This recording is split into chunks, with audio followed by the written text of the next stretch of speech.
On va peut-être commencer par se présenter pour que vous sachiez qui sont vos interlocuteurs. Du coup, je vais commencer par moi-même. Yves Bancelin, je travaille dans une équipe de réhabilitation psychosociale et je fais un second mi-temps dans une équipe qui travaille sur l'insertion professionnelle des personnes qui sont en situation de handicap psy. Et puis en parallèle de ça, je suis investi sur quelques projets qui touchent de près ou de loin aux problématiques de santé mentale, notamment dans quelques associations marseillaises. Voilà. Et je suis médiateur de santé père. Bonsoir, je m'appelle Marianne Constanzo, je suis père aidante, médiatrice père, rue et santé, usagère. Je suis également au conseil d'administration de l'ancienne présidente des Nomades Célestes. Je suis administrateur à l'Union nationale des Gemmes de France. Oh là là. Je siège au conseil d'orientation en santé mentale, au réseau santé mentale logement, à la coopérative groupement santé mentale. Je suis également au Canoubier, adhérente et hébergée par Habitat Alternative Social, formatrice et facilitatrice au module droit, représentante des usagers Argos 2001. Et je suis entièrement contente de parler rétablissement, bien-être et d'une structure enfin qui est là pour l'évolution et nous soutenir, nous les usagers. Bonjour, je m'appelle Jemila Mamoudi, je fais partie du GEM. C'est le COFOR qui est venu se présenter au GEM Parenthèse de Marseille. Et au départ, c'était juste pour le vendredi père. Et après, j'ai participé aux réunions pour la préparation de la formation père, de COFOR, excusez-moi. Et je suis usagère. Bonsoir, moi c'est Xavier Grimal. Je suis usager en maladie mentale, vu que j'ai fait 2 hospitalisations en 1999 et en 2003. J'ai été diagnostiqué schizophrène, mais au-delà de ça, je suis intéressé par plein de choses. Et notamment, j'ai été intéressé par le COFOR, parce que c'est une démarche qui va vers le rétablissement. Et donc, comme j'ai d'autres passions dans la vie qui sont la botanique, le dessin, ce sont des choses que je peux retrouver lors de nos réunions. On peut partager lors des formations le mardi et le jeudi. On peut parler de retour à l'initiative, à l'information, à la compétence. On est présent aussi, on a la parole. Et il y a des gens qui viennent nous coordonner sur place pour nous donner le maximum de liberté. Et donc, ce que je voulais dire, c'est que, en fait, ce qui est intéressant, c'est cette idée de se rétablir, en fait. Dans le COFOR, ce qui est intéressant, c'est qu'on nous donne à disposition de l'information, on se forme, et ainsi on n'est plus dans... On devient actif, on devient vraiment acteur de notre maladie mentale. Je mets des entre guillemets parce que on ne peut pas se résumer en tant que malade mental. On est des personnes à part entière, on vit, on a besoin de s'instruire, on a besoin de mener des projets. Et c'est tout ça qu'on fait à l'IRTS, au centre de la Pointe-Rouge, là-bas. Et ça se passe bien. Et voilà, il y a Yves qui va intervenir demain. Il va venir nous former sur le module Faire avec la maladie mentale. Et je suis sûr que ça va super bien se passer, comme ça s'est passé déjà depuis le mois de septembre. Et donc j'enjoins tous ceux qui sont intéressés par ce qu'est le problème de la maladie mentale de se renseigner sur l'aventure COFOR. Voilà. Et un grand merci à Solidarité Réhabilitation et la PHM pour cette aide à la formation de cette aventure. Voilà. Peut-être pour que tout le monde comprenne un petit peu dans quel contexte le COFOR s'est construit, s'est co-construit. Alors d'abord, on va peut-être commencer par expliquer quelque chose que vous savez peut-être déjà, mais en tout cas le repréciser, c'est que la psychiatrie depuis très longtemps est très paternaliste. C'est-à-dire que, et puis pas que la psychiatrie, la médecine de manière générale en fait, le savoir est donné aux médecins, quoi. Et particulièrement en psychiatrie, qui est quand même un domaine particulièrement complexe de la médecine, puisque à l'heure actuelle, les sciences ont du mal à tout expliquer dans ce qui concerne les pathologies mentales. Il est très important de laisser de la place au malade, parce que on va dire qu'a priori, il n'y a que lui qui sait ce qui se passe dans sa tête. Et alors moi, je pars toujours de 2012, parce que pour moi, c'est un moment charnière.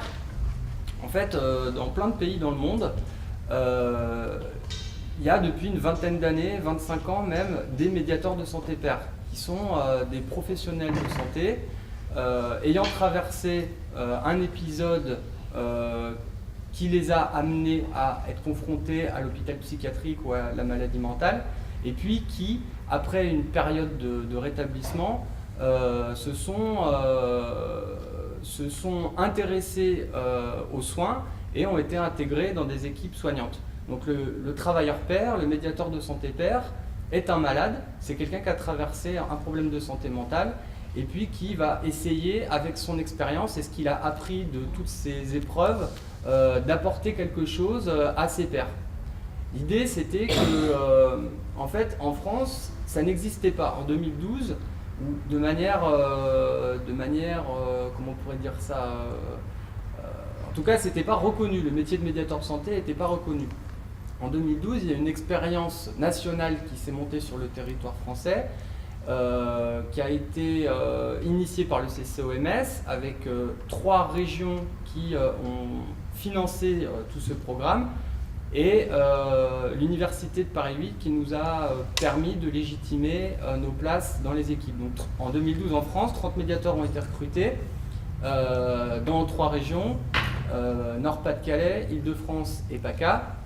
Et à partir de là, alors c'est pas nous en particulier qui avons fait un travail exceptionnel, mais étant donné que ça n'existait pas, il y a eu de la communication autour du travail sur la pérédance, donc autour du concept qui tourne autour de la pérédance, qui est le rétablissement.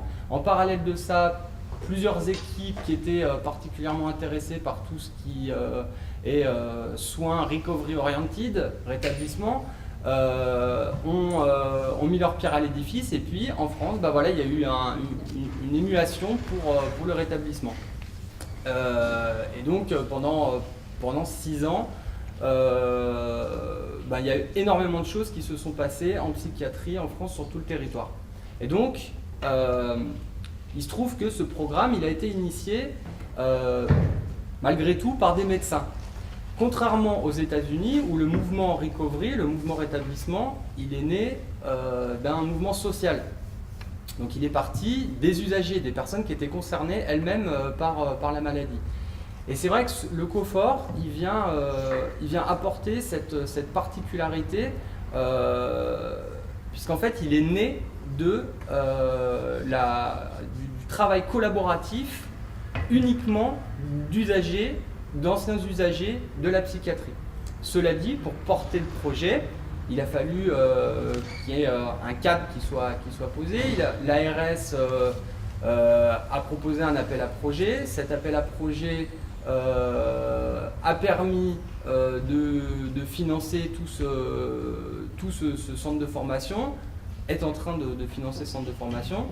Il a fallu qu'il soit porté par une association qui est Solidarité Réhabilitation, par la PHM, puisqu'il fallait qu'il y ait un professeur qui chapeaute un petit peu tout le programme pour légitimer un petit peu ce centre de formation, qu'on ne pense pas que c'est des hurluberlus qui proposent des formations à d'autres hurluberlus. Il a fallu qu'il y ait de l'argent, ça c'est l'ARS qui l'a donné. Et puis il a fallu trouver un lieu, donc, et il se trouve que nous avons communément choisi l'IRTS. Nous avons rajouté 2 acteurs supplémentaires, un groupe projet qui a, on va dire, proposé les grandes directives de départ de manière à ce que le projet prenne forme, puis un focus group qui, on va dire, est le cœur de la construction du projet, puisque c'est là qu'ont été pensés les modules de formation et toute la manière dont les formations allaient être proposées, les méthodes d'intervention, ce que c'était que le COFOR, comment il allait émerger.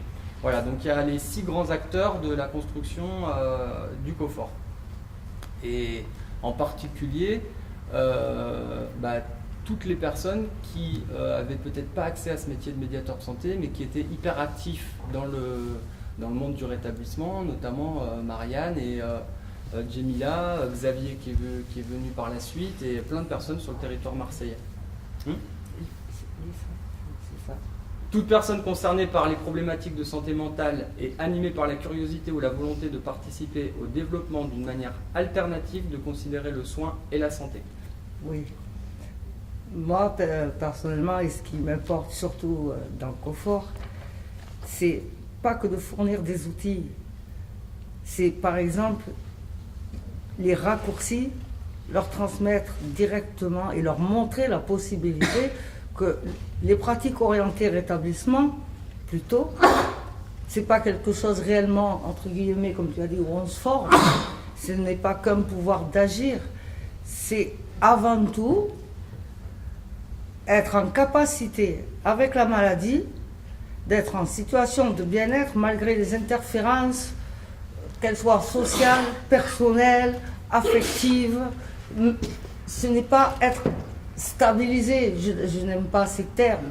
Ce n'est pas non plus pour moi être pour ou contre les professionnels ou certains soins. C'est trouver un équilibre pour vivre au quotidien. Par COFOR, parce que personnellement aussi, j'ai créé avec d'autres personnes qui sont certaines à COFOR aussi, le collectif SDF, les diplômés de la vie, qu'ensuite j'ai rattaché en activité au NOMAD, qui est par principe justement pour bloquer contre les institutions, comment faire. Parce que connaître les lois, les droits, les doléances d'un côté et de l'autre, je pense que même vous les connaissez tous par cœur. Apporter des solutions, ça c'est notre rôle. Les aider en soutien, ça c'est notre rôle. Comment faire, fournir les outils, l'accès à l'information, si personne justement ne peut compter que sur nous-mêmes actuellement. Et nous avons cette chance que la santé mentale au niveau politique évolue. Marseille quand même depuis 10 ans, et en France nous sommes les seuls à avoir le COSME. Nous avons quand même des associations qui sont en partenariat comme la PHM, Ex-Université, Solid Réhab. La valeur, nous l'avons. Aider pour moi et soutenir mes pairs, c'est en même temps leur dire, même ce que vous apprenez, ça ne suffit pas. Parce qu'au moment où vous êtes devant un problème, si tu le résolu, par exemple, un soin sans consentement, une hospitalisation, 3 mois après, il faut que tu saches qu'au bout de 48 heures, crise ou pas, tu reprends de la lucidité, fais jouer la loi 2002, fais jouer la loi 2005. Parce que les procédures, ils sont obligés, dans le médical, en procédure, de déclencher. De là arrive un représentant des usagers, un médiateur, et au lieu d'attendre 3 mois et de passer 4-5 fois chez le juge des libertés, où on n'a pas de considération, on n'a pas de crédit, et bien voilà. COFOR, pour ça, nous permet de faire un lien. Nous permet aussi d'avancer en équipe pluridisciplinaire. Et surtout, le rétablissement, le bien-être. COFOR fournit les outils. Il y a, pour le multimédia, il y a quand même 4 modules assez solides. On est avant tout des facilitateurs. Parce que nous avons vécu ça aussi. Je dirais que la compétence vraiment essentielle de centre de formation, comme l'a souligné Marianne, C'est ce terme que je connaissais pas vraiment, en fait je l'avais déjà entendu une ou deux fois avant de participer à ces groupes de travail, mais je l'avais pas vraiment considéré tel qu'on l'a décrit maintenant là, mais c'est la littératie. L'idée c'est que pour prendre soin de soi, il faut se connaître soi-même et il faut aller chercher de l'information sur ce que c'est que la santé et sur comment entretenir cette santé et définir ce que c'est la santé pour soi-même. Parce que c'est vrai que il y a beaucoup de thérapies, beaucoup de centres, d'institutions soignantes qui proposent des programmes qui sont très bien, qui ont été mis en place par du personnel formé, qui est probablement très compétent. D'ailleurs, je travaille avec des personnes qui mettent en place des groupes thérapeutiques et ce genre de choses. Mais c'est vrai que là, l'idée, c'est vraiment la co-construction. C'est-à-dire qu'on ne va pas dire aux gens venez participer à un groupe qu'on a réfléchi pour vous. On leur dit, vous avez envie de prendre soin de vous, venez réfléchir à un groupe que vous allez construire pour vous-même, par vous-même. Et en fait, pour y parvenir, l'idée, c'est de réfléchir à ça et de s'approprier les outils et d'aller chercher l'information par soi-même, quoi. Donc, moi, dans ce rôle de facilitateur, de formateur qu'on m'a accordé au COFOR, j'espère que c'est ça que je vais réussir à transmettre. C'est que finalement, je ne me suis pas construit tout seul parce qu'on ne se construit jamais tout seul. Et j'ai eu besoin de tellement de choses et de gens autour de moi pour aller mieux, pour me sentir utile, pour avancer, pour gagner en estime de moi, pour me reconnaître des compétences. Mais disons qu'il faut quand même compter sur soi-même. La base, c'est quand même de savoir où on en est, quoi, soi. Et ça, c'est pas si évident que ça se travaille. Donc voilà, l'idée, c'est vraiment de donner aux gens les clés pour qu'ils aillent chercher eux-mêmes l'information et qu'ils doivent leur salut, finalement, en grande partie à eux, quoi, qu'ils soient dépendants de personne. Donc l'idée, c'est d'avoir dans ce fonctionnement collaboratif et dans la construction de ces projets, une organisation qui est horizontale. Les décisions sont prises ensemble, il n'y a pas Alors, il y a des coordinateurs parce qu'il faut bien que des gens soient embauchés à temps plein pour régler tout ce qui est de l'ordre de l'administratif, de la recherche de financement, de la communication, de la recherche tout court. Mais de manière générale, tout est décidé de manière horizontale. Les coordinateurs, je pense que jusque-là, n'ont pas pris de décisions importantes sans avoir d'abord mis les problèmes sur le tapis, d'avoir exposé ça à tout le monde lors des groupes focus. Donc le projet, comme on l'a dit, il est collaboratif, il est participatif, il est issu d'un appel à projet national. Le thème principal, c'est l'autonomie en santé.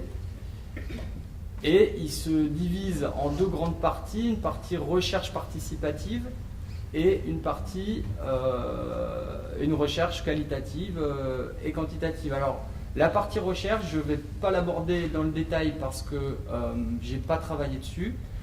J'en ai entendu parler dans la construction du projet parce que je faisais partie du groupe Focus.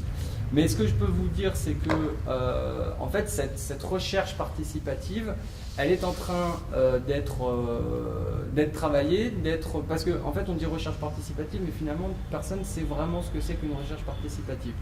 Donc voilà, l'idée en tout cas, c'est de créer ce projet ensemble et de regarder ensemble comment il se construit, ce qui est à corriger, ce qui fonctionne, etc. La gouvernance, si on peut appeler ça une gouvernance, c'est un COPIL, donc un comité de pilotage, qui est constitué de personnes qui ont écrit l'appel à projet et de personnes qui ont participé au focus group, et le COPED qui travaille sur tout ce qui va être stratégie, communication, etc. Alors je vais peut-être laisser les étudiants peut-être présenter cette partie-là parce que c'est les premiers concernés, mais on a choisi 4 modules pour des raisons de praticité mais aussi de financement. Peut-être vous voulez les présenter. Il y a le module droit. Non ? Le module droit, oui. moi, je participe au module droit et c'est vrai que je ne savais pas exactement où qu'est-ce qu'il allait se passer. Et finalement, je pensais qu'on allait nous... comme si c'était l'école. Et finalement, c'est des questions qu'on pose et comme un jeu et qu'on pose, on nous pose des questions. Et après, on en discute ensemble, tout ensemble.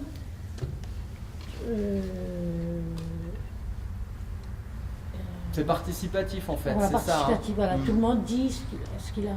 Et puis ce qui est bien, c'est qu'on n'est pas devant des spécialistes comme des médecins, parce que s'il y aurait eu des médecins ou des psychologues, je pense que je n'aurais pas participé au COFOR. Parce que c'est devant nous, pas devant nous, parce que des fois on se met en groupe, on met des chaises, et devant nous, on n'a pas pour nous, c'est pas des félicitateurs, c'est des gens comme nous, et puis moi, je me rends compte je me plains, mais je me rends compte qu'il y a des gens qui ont vécu des choses plus intenses que moi, quoi. Voilà, alors ça fait que maintenant, avant de juger les gens, je préfère les écouter. Et c'est vrai qu'il y a des choses que j'ai dit, que ce soit au module droit et faire avec, que j'avais pas parlé avec mon psychiatre, que j'en avais parlé au COFOR, et juste avant-hier, j'en ai parlé avec mon psychiatre. Parce que j'avais peur d'être jugée, parce que mon psychiatre me dit « Ah bon, vous avez fait ça ?» Et tandis que quand à faire avec, j'en ai parlé, personne ne m'a dit, personne n'a été étonné, quoi. Personne m'a dit, et c'est vrai que les premiers temps c'est dur, mais après c'est vrai qu'on prend du recul, et moi je sais que ça me fait ça me fait du bien, parce que même mon psychiatre m'a trouvé épanouie. Parce que là, je pouvais sortir des choses avec des gens qui sont hors médecins et qui ne font pas que leur recherche, et on échange avec les autres personnes, et ça crée un lien, quoi, avec les autres personnes, quoi. Voilà. Ça t'a permis de relativiser aussi. Ouais, voilà. Donc moi j'assiste au module plan de rétablissement et au module vivre avec la maladie mentale. Et donc c'est très intéressant. Il se trouve que dans le module plan de rétablissement, on a abordé des thématiques très intéressantes, comme je vais vous parler d'expériences, je vais vous parler de choses qui me tiennent à cœur. Je vais vous parler un plan de rétablissement. Qu'est-ce que c'est? Ça va vous permettre ce sont des informations qu'on nous donne, qu'on n'avait pas, parce que nous on est des usagers, mais pas que ça. Bon. Et donc on vous donne, essayez d'identifier un peu qu'est-ce que sont des signes avant-coureurs, de la crise. Qu'est-ce que sont par exemple lorsque vous avez des éléments déclencheurs, merci Marianne, des éléments déclencheurs, et aussi des personnes de confiance, merci Marianne, je vais y arriver. Donc, bon, ça vous permet de mettre des mots sur des choses qui vous sont arrivées et de les organiser en fait. Et donc, ce qui est intéressant, c'est qu'on retrouve une diversité de signes avant-coureurs, mais on est quand même entre gens qui parlent de la même chose. Et donc, c'est intéressant. C'est intéressant parce que on va avoir moi, je vais vous parler de mon expérience personnelle, je peux faire que ça. Le repli sur soi. L'angoisse, les idées noires, les délires sont des signes avant-coureurs, par exemple. Vous arrivez, vous avez une expérience, vous avez malgré tout, vous êtes reconstruit, parce que moi, je vous parle d'une hospitalisation qui a eu lieu en 2003. C'est difficile de parler en public, mais je vais y arriver. Et donc, les signes avant-coureurs, mais aussi les éléments déclencheurs. Les éléments déclencheurs, c'est vaste, c'est énorme, mais c'est des choses qu'il faut verbaliser qu'il faut travailler, il faut voir qu'il y a des gens qui sont là et qui libèrent leurs paroles eux-mêmes et qui vous donnent aussi une expérience extraordinaire. Après, vous arrivez sur des concepts comme par exemple, la directive anticipée, c'est super intéressant.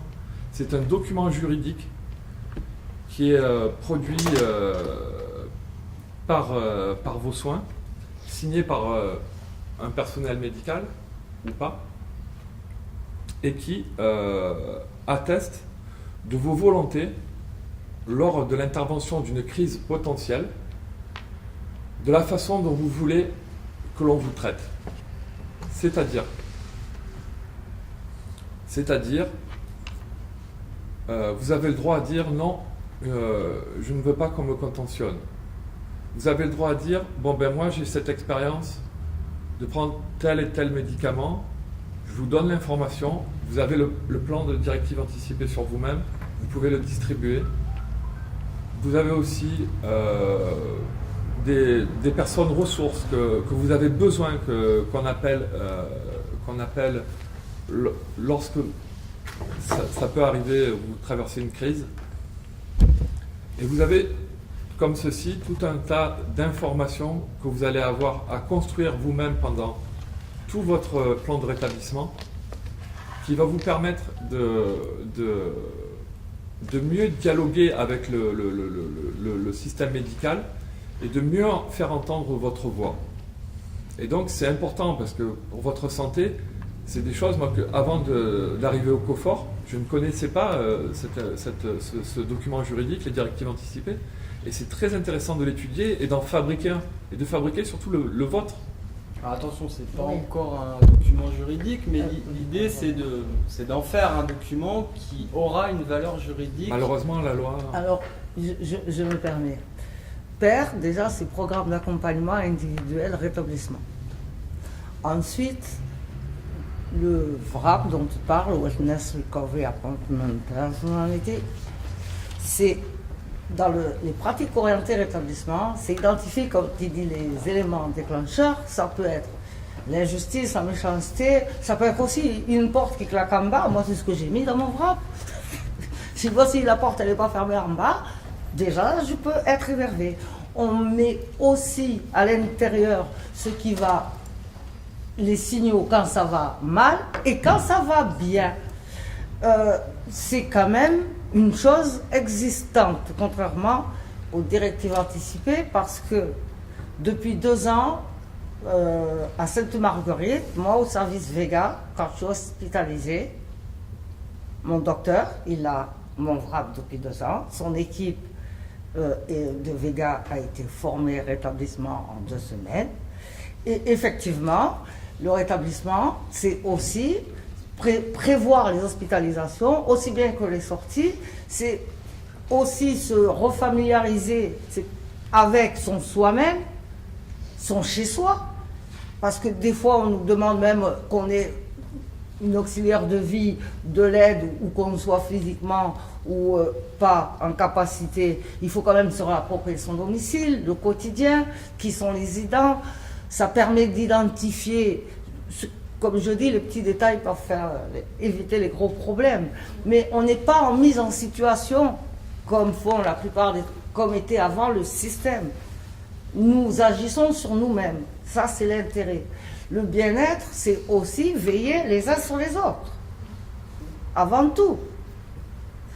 Aide-moi à t'aider, comme je dis aux personnes que je soutiens.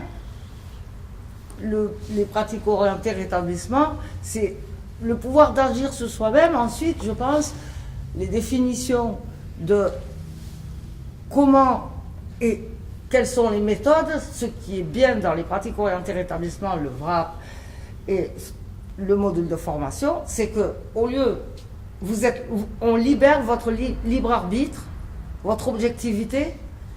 Moi, personnellement, je ne parle jamais de confiance, mais plutôt d'honnêteté. Je parle d'équilibre et de le maintenir, pas de « je suis rétabli ». Ça veut dire quoi être rétabli? Moi, j'ai des problèmes somatiques et psychiques. Être diagnostiqué, moi j'étais diagnostiqué, après une autre équipe a dit « ben non, elle n'est pas bipolaire ». Et encore une autre équipe a dit « elle est schizophrène ». Et l'autre équipe, dans une autre région, Mais à la fin, le regard des autres, justement, ce qu'on apprend, et moi ce que je m'efforce avec COFOR d'apprendre, c'est pas forcément d'aller contre la discrimination, c'est pas forcément d'agir contre tous ces problèmes-là. C'est déjà pouvoir vivre bien dans la vie et ne pas se heurter à des obstacles et attendre du soutien de personnes qui ne viendront pas vous aider. Parce que la bienveillance n'est pas non plus une compétence. Quand ils nous disent tu veux un fruit ou quoi que ce soit, je dis c'est pas fiche. C'est plutôt, je pense, et j'insiste sur ce point-là, l'autosupport c'est une chose, mais on décide ensemble. Il n'y a pas le cours, moi je suis formatrice au module droit, mais le plus important c'est qu'on s'occupe des situations actuelles. Et puis nous, et dès lors, je me permets sur le module droit, parce que comme je leur dis, les lois, c'est fait pour respecter les droits. C'est bien beau de les connaître. Mais au moment où on tombe en face d'une lâcheté individuelle d'un travailleur social ou d'un médecin, il n'y a pas que les médecins, ou d'un infirmier, ou d'un vigile quand on veut rentrer, à 22h la porte est fermée, tu as fumé la cigarette. Ça englobe la santé mentale et c'est, je pense, grâce à la précarité que nous pouvons aider les troubles psychiques, élargir, et ça montre aussi qu'on peut être autonome et indépendant, qu'on n'a pas à décider pour nous.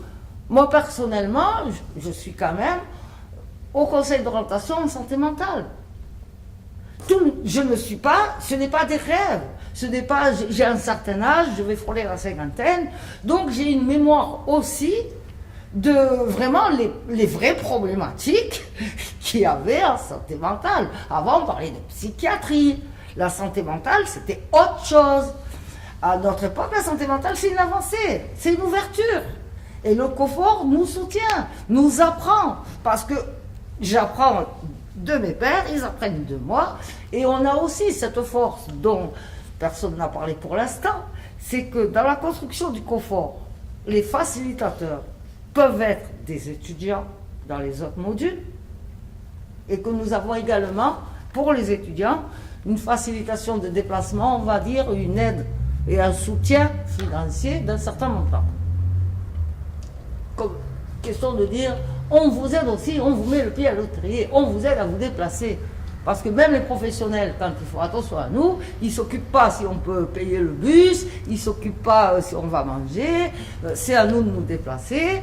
COFOR nous permet d'avoir des outils ensemble, des expériences personnelles qu'on sait transformer en réalité. On passe de la théorie à la pratique, non, pas de mise en situation. On avance et on essaie d'aller et de régler les situations problématiques et comment est-ce qu'on peut régénérer une mémoire et un enseignement collectif. Je t'en prie. Oui, je voulais rebondir. Tu disais, et donc je suis étudiant au module plan de rétablissement et au module vivre avec la santé mentale, mais on m'a proposé d'intervenir ponctuellement dans le module bien-être, parce que j'ai des compétences en botanique. Et donc c'est super intéressant pour quelqu'un qui a envie d'être encouragé et de s'investir dans le COFOR. Et donc c'est ouvert à tout le monde. Le truc, c'est que, en fait, tout à l'heure, je pense, on a évoqué quelque chose qui est quand même essentiel, c'est cette histoire d'isolement et de solitude. Moi, je crois que personnellement, ce qui m'a le plus détruit et ce dont j'ai le plus souffert, c'est cette solitude, à la fois intérieure et relationnelle. Parce qu'à un moment donné, quand on déconnecte, quand on disjoncte un peu, on va dire, se confronter à l'extérieur et aux gens qui nous paraissent être dans une certaine forme de standardisation normale, en fait c'est terrible, ça renvoie une image de soi-même extrêmement dégradée et ça empêche justement de faire tous les efforts qui permettraient de se reconstruire.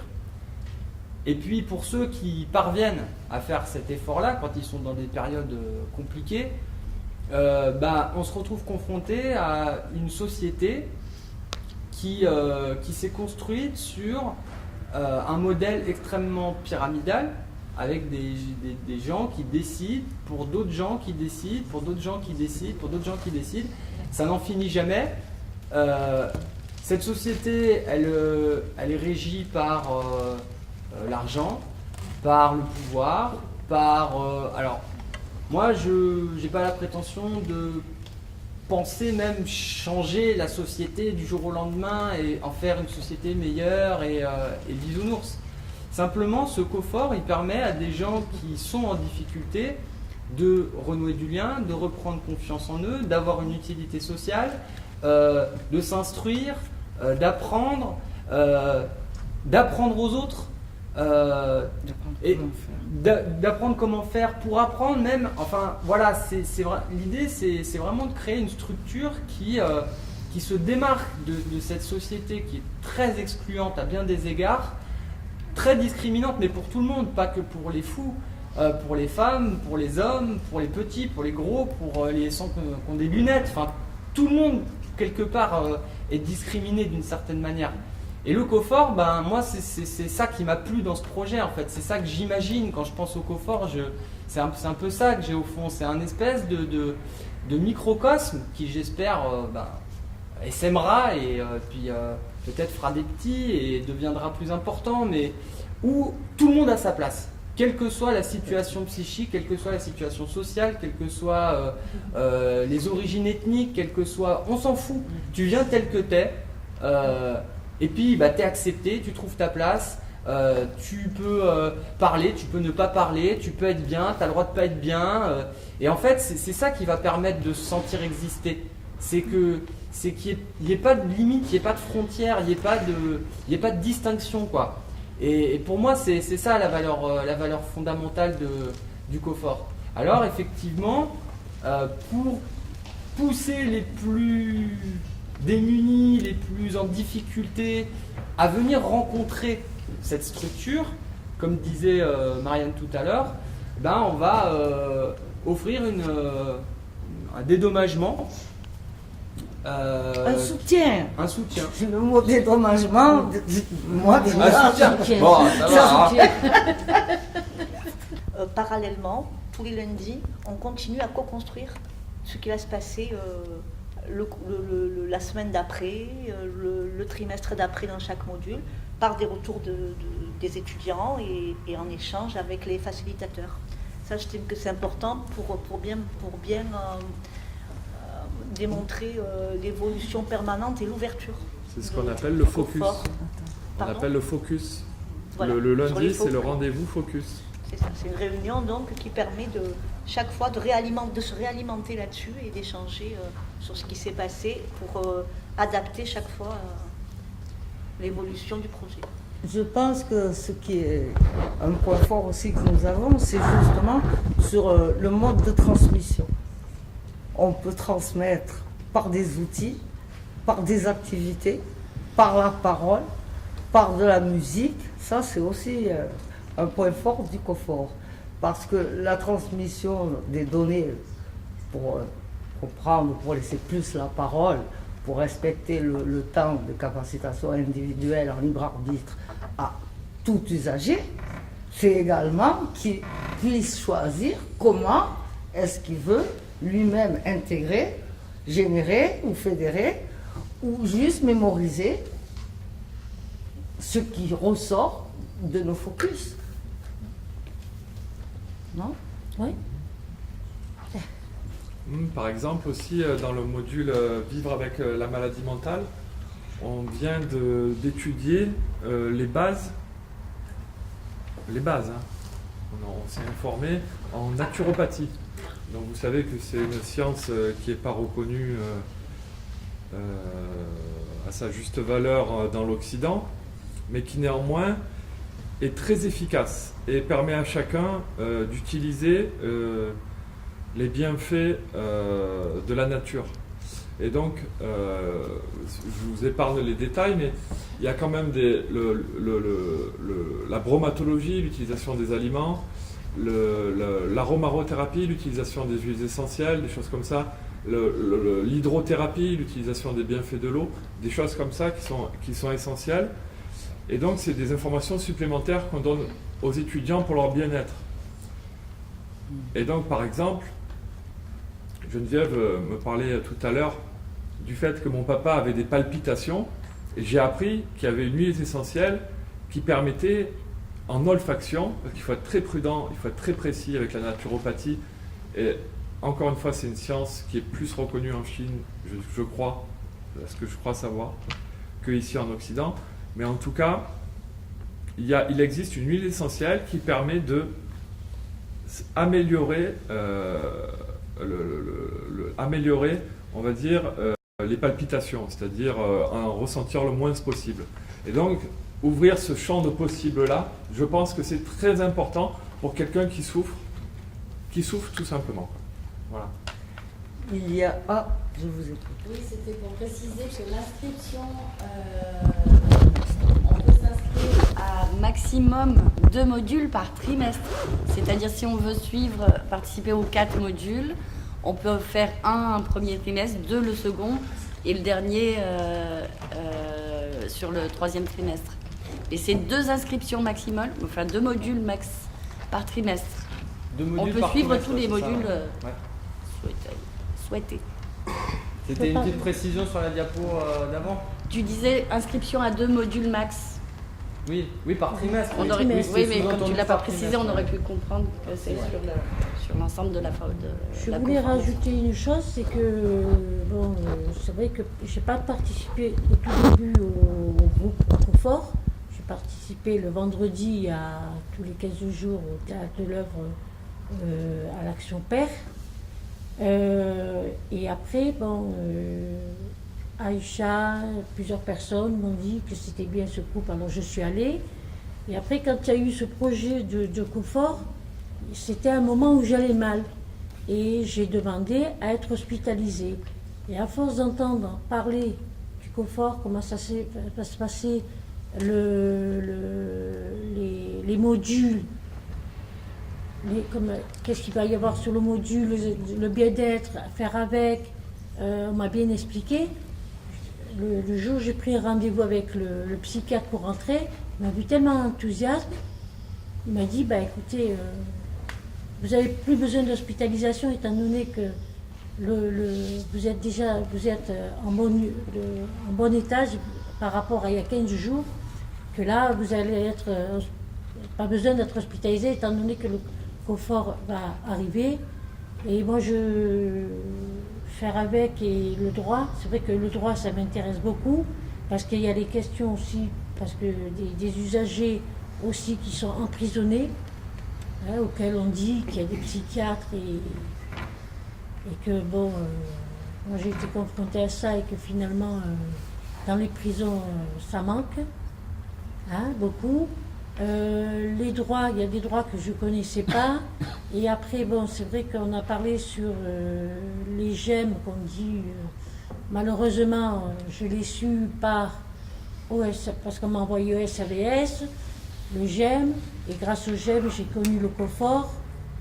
Et ça me fait un bien fou, quoi. C'est vrai que quand on a eu 2 semaines de congé, par rapport aux vacances de trucs, ça m'a fait un vide, quoi, carrément un vide. Il y a un point qui est fondamental dans les 4 modules, dans les pratiques orientées rétablissement, et qui est déjà en œuvre, je viens de le réaliser en t'entendant, c'est le plaidoyer. Parce que la discrimination, l'oppression, tout ça, le regard de l'autre, le plaidoyer, c'est se renforcer, se revaloriser. Donc à la fin, c'est aussi éclipser le regard de l'autre. C'est aussi une chose de base des pratiques orientées rétablissement.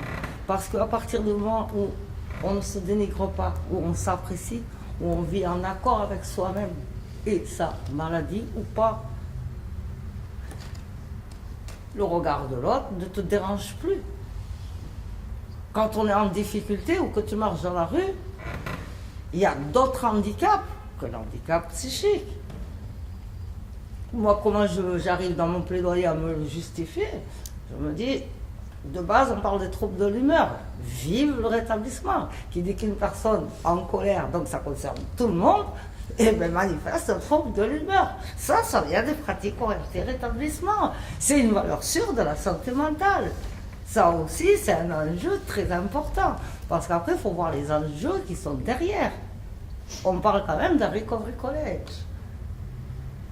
Moi, je voulais dire aussi un truc, c'est que là, vous nous voyez, on est très enthousiaste. On déborde d'enthousiasme. Parce qu'on se demande, le COFOR, c'est une aventure qui va durer pendant 5 ans, mais qui pour nous, déjà, elle nous paraît un peu courte. Donc on se demande, mais qu'est-ce qu'on va faire après le COFOR? Et justement, c'est là, c'est intéressant, parce que le COFOR est un espoir et vous redonne l'envie et l'émergence de faire des nouveaux projets. Et comment construire vos nouveaux projets? Et chez moi, ça résonne tout particulièrement. Il est apparu que j'allais développer des balades qui vont s'intituler « Découverte de la nature de notre région ». Et ça, c'est un exemple de ce que vous pouvez faire grâce au COFOR. Voilà. Donc ces balades, elles sont libres, elles sont à disposition de tout le monde. Il faut me connaître, bien sûr. C'est chance. Et donc voilà un exemple de ce que vous pouvez, l'émergence de projets pour des usagers. Voilà. Alors on a une chance de te connaître. Voilà. Une chance de te connaître. Voilà. Alors, moi, je vais parler personnellement d'un soutien, justement. J'ai soutenu.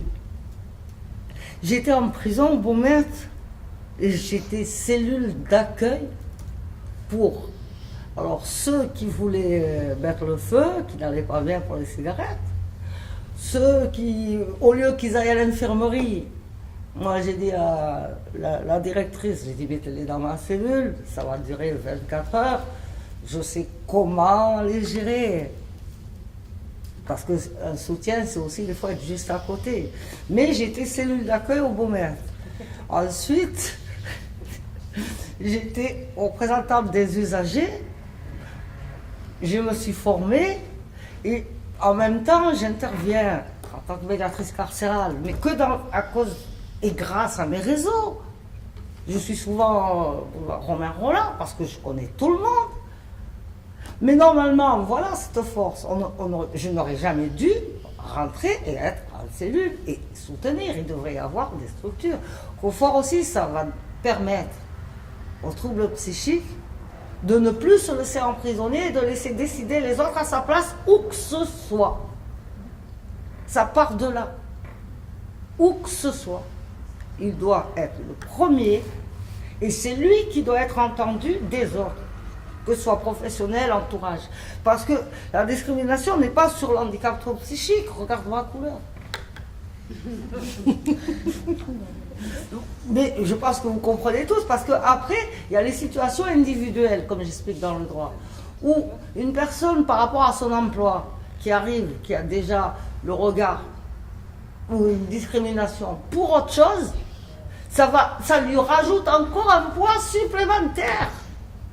Donc, au bout d'un moment, il faut tenir compte aussi, et c'est ça, je pense qu'on travaille dans les pratiques orientées rétablissement à tous les niveaux, et merci justement à ces partenariats et ces soutiens que nous avons par ces instances, parce que ça nous donne quand même une résonance nationale. On est quelque part aussi des pionniers. Donc, c'est très bien aussi d'être et en capacité, tu parlais d'espoir, mais d'être un résultat. Moi, il y a 3 ans, je sortais de l'UHSI, le service hospitalier pour les détenus, une opération. On m'a mis un bracelet et mis en foyer parce que je n'habitais pas le 13. C'est les outils que nous échangeons entre nous, c'est ces 4 points forts de module qui, de base, regroupent le vivre ensemble, le comment vivre ensemble, le communautaire. Je peux être un outil, une ressource, un soutien, mais ça ne veut pas dire pour autant que je dois t'aimer. Ça, c'est aussi, je pense, important dans le vivre ensemble. Le vivre avec soi, être en harmonie avec soi-même, on peut le faire avec ou sans. Moi, par exemple, au contraire, je suis quelqu'un qui, normalement, n'aime pas parler de moi et n'aime pas le public ou les gens. J'ai besoin d'être à l'extérieur. Je ne supportais pas le médical parce que ma maladie, c'était pas un déni, elle n'était pas un obstacle, puisque je n'en parlais pas. J'avais déjà un problème de discrimination. J'étais militaire à Saint-Mandrier, à Toulon, pendant longtemps, à la marine. J'avais déjà le problème d'être une femme noire et à l'armée, en sortant, donc, comme ils disent, une bleue, puisque je sortais de l'école de sous-offre, en face de soi-disant des marins de 20 ans d'expérience. Dans la vie, c'est pareil. Et pour moi, c'est important ça, aussi les outils. Et l'effectivité, on n'est pas comme dans certaines associations, dans les doléances, d'un sens ou dans l'autre. Non, on est dans l'actuel. Toute situation actuelle du facilitateur comme de l'étudiant est prise en compte. Et d'abord, il faut que je sois bien pour aider les autres. Alors oui, mais c'est Ah bon? bien aussi de pouvoir... hein, non? C'est bien, mais continue Non. de pousser. Non, mais Wow. c'était une splendide démonstration. C'est Démonstration, clair. c'est une réalité, Une réalité. pardon. Après, C'est une je réalité. pense que ce qui est bien aussi dans le COFOR, c'est qu'on n'a pas besoin d'être bien pour aider les autres et pour aider soi-même. On peut venir tel qu'on est, même quand ça va pas, quoi. Et c'est là qu'à mon avis, là, il y a aussi une valeur ajoutée. Mais je pense qu'au c'est confort, on une peut étude même déjà. nous-mêmes, même si on n'est pas bien, on peut nous aussi apporter des choses aux féliciteurs, quoi. C'est ça. C'est ça. C'est sûr. Moi, Moi, partager... c'est mon opinion, après. C'est ça. Ah non, mais c'est sûr. Mais moi, franchement, en tant que médiateur de santé, pour le coup, même en dehors du COFOR, quand j'ai commencé à aller un tout petit peu mieux, et que des gens qui étaient encore en grande difficulté me sollicitaient sur des petites choses que je pouvais leur apporter, en fait, je tirais un bénéfice évident de cette relation, quoi. C'est une relation duale, mais de toute façon, c'est tout le temps dans la vie, dès qu'on est en relation avec les gens, on y gagne quelque chose, quoi. Chacun y gagne quelque chose. Peut-être il est déjà 33. On va peut-être Il y avait une plus question essayer de répondre à vos questions. Ouais. Bien sûr. Pour moi, les facilitateurs sont des étudiants comme les autres, seulement ils viennent proposer des outils et de toute façon, on est tous des étudiants. Il n'y a pas de... Voilà, on vous a proposé un des outils qui est comment se débarrasser des chefs, ceux qui sont arrivés en retard, c'est une grille pour justement dans un groupe. C'est un titre un peu provoque, mais qui suggère à ceux qui sont plus meneurs de comment laisser la place, à ceux qui sont plus effacés de comment prendre plus de place. Et celles qui sont arrivés en retard pourront trouver des exemplaires sur la table devant Xavier. Voilà. D'autres questions?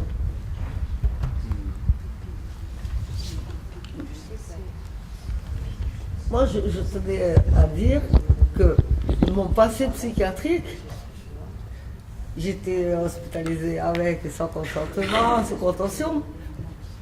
Mais c'est justement, moi, je ne sais pas pourquoi, à l'âge de 9 ans, le psychiatre que je voyais est devenu un ami. Après, quand j'étais en prison mineure, le psychiatre qui m'a aidé est devenu un ami. Ils m'ont mis dans des services où déjà il y avait des soins thérapeutiques, parce que je me rappelle à l'hôpital Fompré-Brunet à Toulon qui n'existe plus, on partait à cheval, etc. Quand j'étais sous des traitements lourds comme Clopixol retardement, donc je ne peux pas être forcément contre les médicaments parce que, étant donné que je venais de m'égorger, heureusement quand même qu'ils m'avaient mis sous médicaments pour que je reprenne ma lucidité. Quand on m'a mis dans une clinique psychiatrique, c'est mon psychiatre de quand j'avais 9 ans qui en était le directeur, donc tout s'est très bien passé. Et quand il est parti à la retraite, c'est le psychiatre que j'avais eu mineur à la prison qui est devenu directeur. Donc je n'ai pas été confrontée, j'ai été confrontée à des choses très violentes physiquement, mais à un soutien quelque part affectif, puisque de toute manière j'étais en foyer et après en prison. Donc je vois l'efficacité où on n'est pas contre, où justement on avance, et le rétablissement, les pratiques orientées, c'est tout le temps évolutif. On n'est pas dans le passé, par contre, on travaille déjà le futur. L'espoir, c'est génial. Mais à Confort, on a accès à des informations où on voit que d'autres usagers sont à des postes clés aussi. Où il y en a qui n'ont peut-être pas envie. Après, par rapport au regard dans Confort, ça c'est un peu, je pense, similaire au GEM, la charte de on ne se juge pas les uns les autres. La bienveillance. Voilà. Qui ça vient de vous, c'est encore mieux. La bienveillance. De toute façon, dans chaque module, il y a une charte consigne de confidentialité. Tout ce qui se dit dans le module reste dans le groupe, quoi. Il ne va pas se dire autre part, quoi. Voilà. C'est ce qui est bien. Et puis moi il y a j'ai ma famille qui ne me soutient pas beaucoup. C'est beaucoup plus le Confort, et notamment Céline Le Tailleur, mais qui malheureusement n'est pas là, qui me soutient quand même pas mal aussi. J'ai trouvé comme dans le Confort comme une famille, quoi, voilà. Entre le Confort et je précise aussi le GEM parenthèse où je suis, voilà. Au Confort, par exemple, on peut discuter de choses, par exemple, au module vivre avec la maladie mentale. Je prends un exemple précis, on a discuté de qu'est-ce qu'était pour nous le stress. Et voilà, et donc tout le monde, comme la parole est libérée, tout le monde a un avis. Et tout le monde apporte des réponses, et c'est très horizontal. Et c'est super intéressant parce qu'à la fin, on va venir au fond des choses, au fond de ce que les personnes ont de complexité, de richesse, de simplicité aussi. Et donc, ce qui est bien, c'est qu'on se soutient, mais aussi on avance en mettant des mots sur des choses concrètes. Qu'est-ce que le stress? Vous voyez, c'était notre ordre du jour la dernière fois. Voilà, donc je voulais témoigner de ça. Oui, et puis les endroits où on était bien aussi. Voilà. Les endroits où on était bien, où on n'était pas bien. Le stress, par exemple, c'est être ici. Non, de stress. Non, je dis ça pour déstresser. Je dis ça pour déstresser, voilà, pour rigoler. Pas de stress, il y a Non. pas S. Soutien. Tout va bien. Non, tout va bien, puisque moi, c'est vrai que comme... Attends, il y avait la dame devant. Il y avait la dame devant. Pardon. Vous êtes en second. Ah, 2 à 3, on saute. Tout à l'heure, vous disiez que vous alliez participer à ces activités pour 5 ans. Et pour l'instant, d'après ce que j'ai compris, donc il y a 4 modules que vous pouvez faire en fait en une année. Est-ce que du coup, à la suite de ça, vous allez imaginer d'autres modules auxquels vous n'avez peut-être pas pu donner forme cette année, qui vont du coup, sur 5 ans, en fait, il y aura peut-être, je sais pas, 4 modules par an, ça fera 20 au total. C'est le projet ou pour l'instant, c'est pas défini? C'est une possibilité, ouais, tout à fait. Il a été évoqué que les modules pouvaient évoluer et puis que certains peut-être pouvaient laisser la place à d'autres et puis qu'il y aurait un renouvellement un peu permanent de ce qui est proposé, ouais. Et l'idée, c'est donc que l'idée, c'est que les usagers puissent rester, Facilitateur, ouais. Les étudiants et les étudiants puissent rester sur 5 ans pour suivre tout un tas de formations différentes. Il faut suivre l'évolution, il faut s'adapter. S'adapter, c'est adaptatif comme projet. Je pense que... Ça entraîne à s'adapter. Je pense que l'idée, c'est ce que ça va générer. Et quoi qu'il arrive, indépendamment, comme j'ai dit, le fait de faire attention à eux, c'est aussi de les accompagner dans leurs projets individuels. Ça va se faire Donc, au fur et à mesure, en fait. Voilà, ça va se réguler. On prendra, justement, parce que nous sommes ensemble, on fait tout ensemble. Individuellement, ils prendront leur route de projet, que ce soit dans le médical, le social. Si en groupe, ils veulent se mettre même, je sais pas, dans l'association de faits, l'évolution. Là, on ne peut pas se projeter, puisqu'on parle aussi de devenir encore mieux.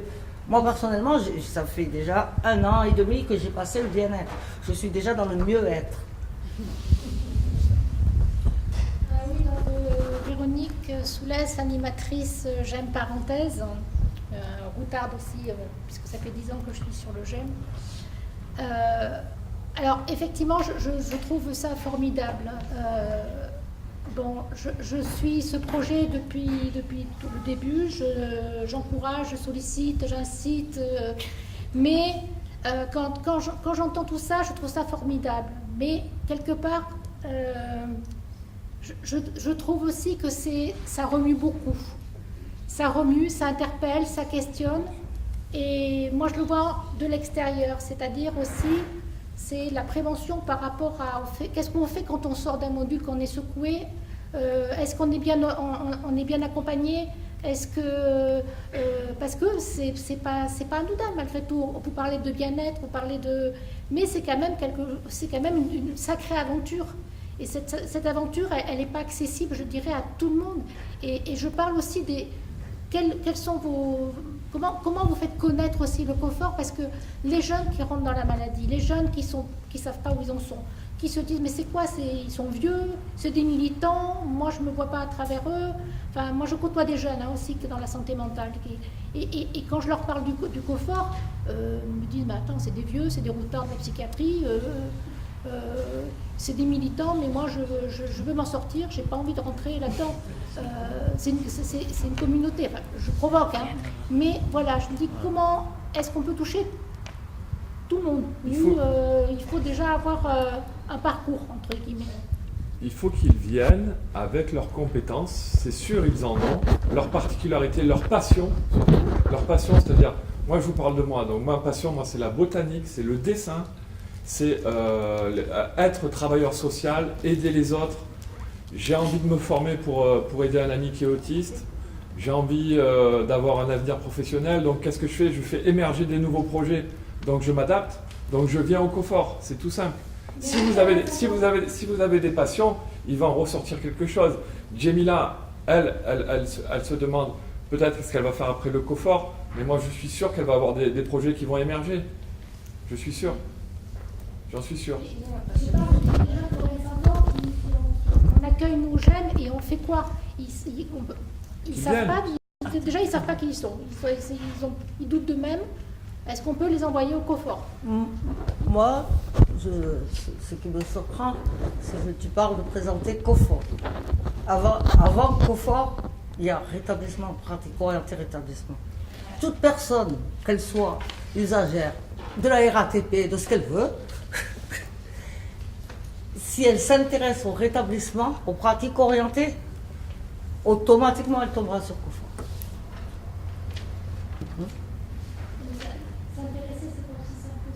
Alors nous aidons à la participation, j'entends ce que tu dis, mais si on parle d'un enseignement, si on me dit va à cette fac, je vais demander pourquoi j'irai.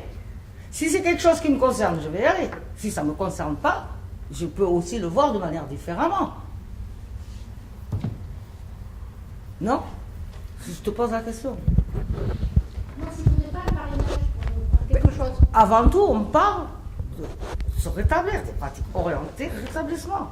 Confort est un très gros outil qui nous aide à avancer à cette recherche constructive et participative, autonome et indépendante. Oui, sur le rétablissement. Moi, ce qui me semble aussi hyper important, c'est que, en fait, alors qu'on n'aime pas employer le mot équilibre, en fait, qui peut prétendre être équilibré dans la vie, quoi? À partir de quand est-ce qu'on peut dire qu'on est équilibré, quoi, psychologiquement, psychiquement, tout ce qu'on veut?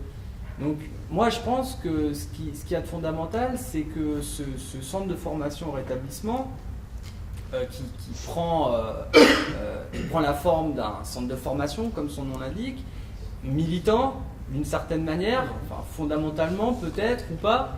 En tout cas, derrière, il y a cette question de où on place l'équilibre et la santé. Et à partir de quand est-ce qu'on est pâteau? Est-ce qu'à un moment on est normal? Et en fait, finalement, tout le monde pourrait y trouver quelque chose dans son centre de formation au rétablissement, parce que c'est ça qui va toucher dans le fond. Donc ces jeunes, alors peut-être au début, on est dans la construction de quelque chose, les choses ne sont pas établies, elles sont en permanente évolution. La première promo en fait d'étudiants est en train de terminer les modules, donc c'est quelque chose de tout récent. Mais on peut imaginer, dans un plus long terme, que peut-être il n'y aura pas qu'un seul COFOR. Et comme d'autres pays à l'étranger, il y aura plusieurs centres de formation rétablissement avec chacun des spécificités, des particularités, des domaines de compétences bien définis, des axes prioritaires sur lesquels ils souhaitent travailler, approfondir les choses. Et peut-être qu'il y aura des centres de formation rétablissement qui seront pour plutôt les personnes quarantenaires, puis d'autres peut-être plus pour les jeunes. Et c'est un peu dans cette idée-là qu'il faut imaginer les choses. Mais je pense qu'un jeune, bien aiguillé, pourrait tout à fait y trouver des éléments de réponse. Peut-être pas faire tous les modules et toutes les sessions, quoique, mais pourquoi pas, si, je pense que ça dépend. Juste, Gisèle. Ah, je voulais répondre à... Ça reprend un peu les deux questions.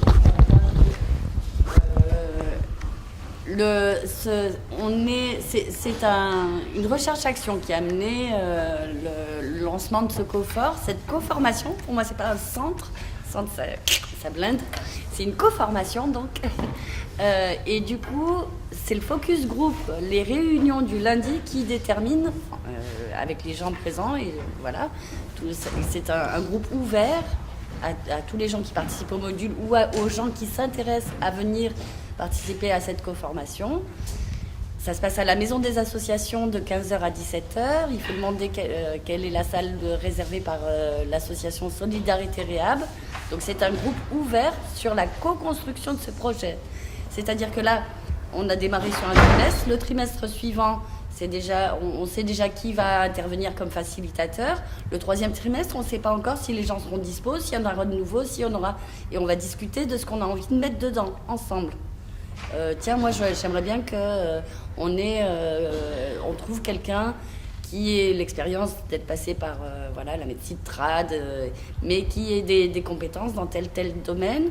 Donc quelqu'un de pair qui on veut, parce que c'est important pour nous qu'on n'ait pas l'étiquetage du professionnel, voilà, qu'on soit pas étiqueté ou schizophrène ou enfin voilà ce que Marianne racontait, d'avoir été placé dans divers tiroirs.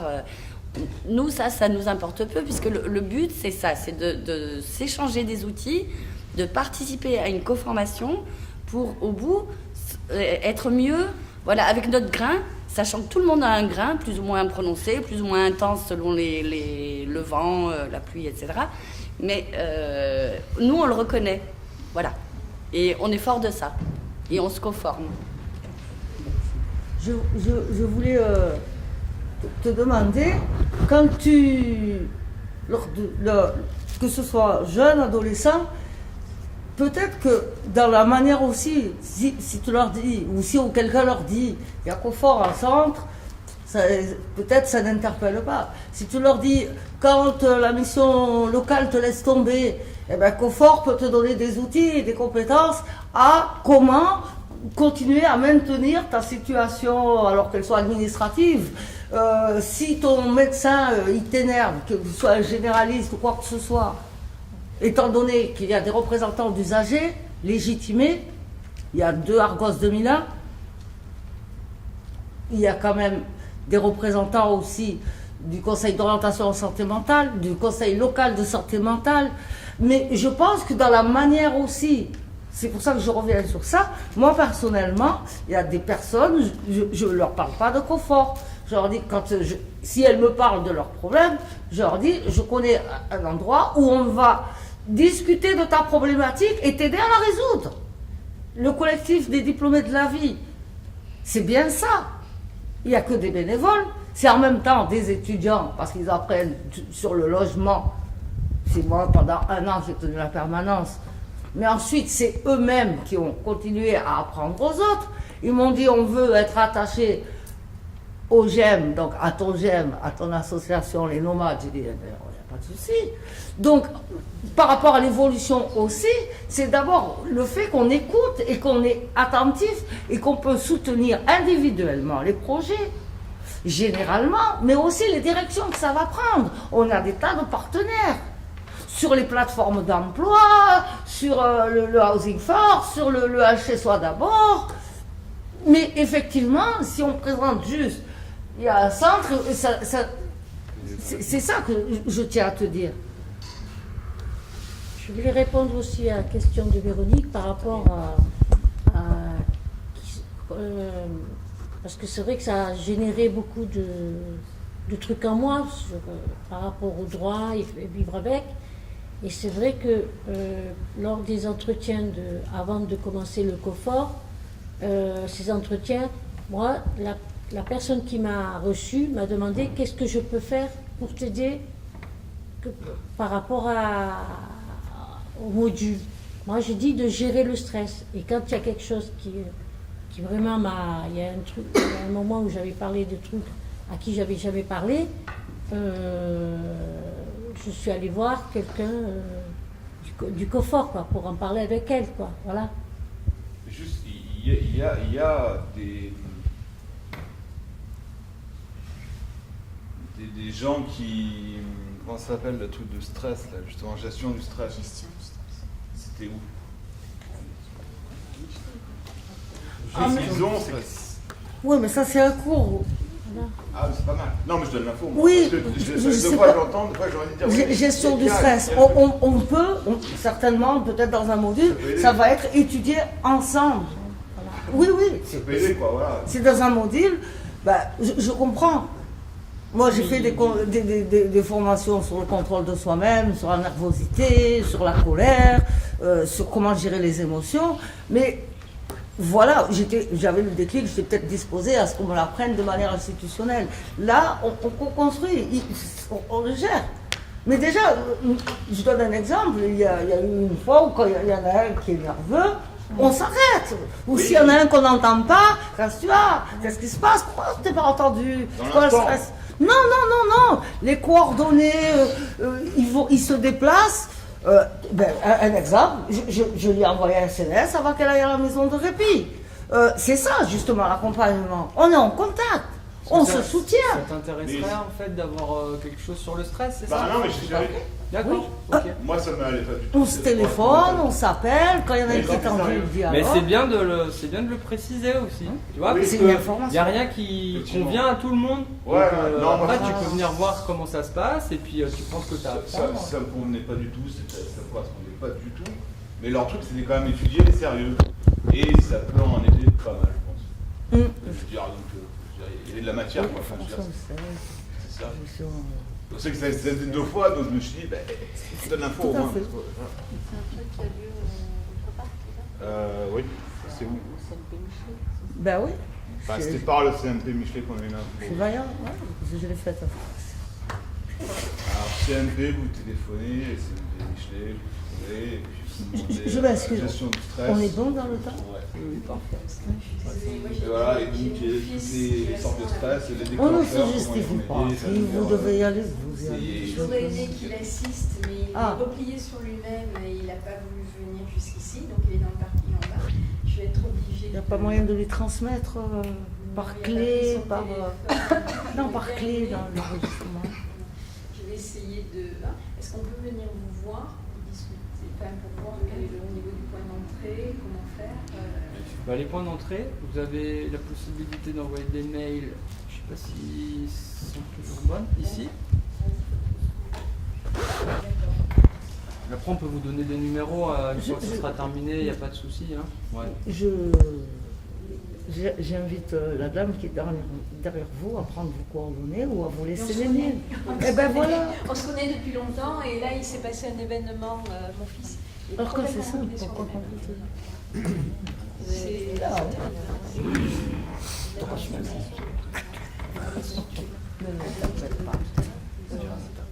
non, mais c'est parce que je parlais. Pardon? C'était un Non, c'est le monsieur. C'est le type de la barre. J'ai une question technique. J'ai posé ma candidature pour le module bien-être et je sais qu'il y a beaucoup de monde dans ce module. Je voulais savoir si ma lettre de motivation et mon CV sera reconduit automatiquement pour la session suivante si je ne suis pas retenue. Effectivement, c'est technique, mais c'est une très bonne question. Je peux la poser très prochainement là, et si vous me laissez vos coordonnées, on vous le fait savoir, ouais. Bah oui.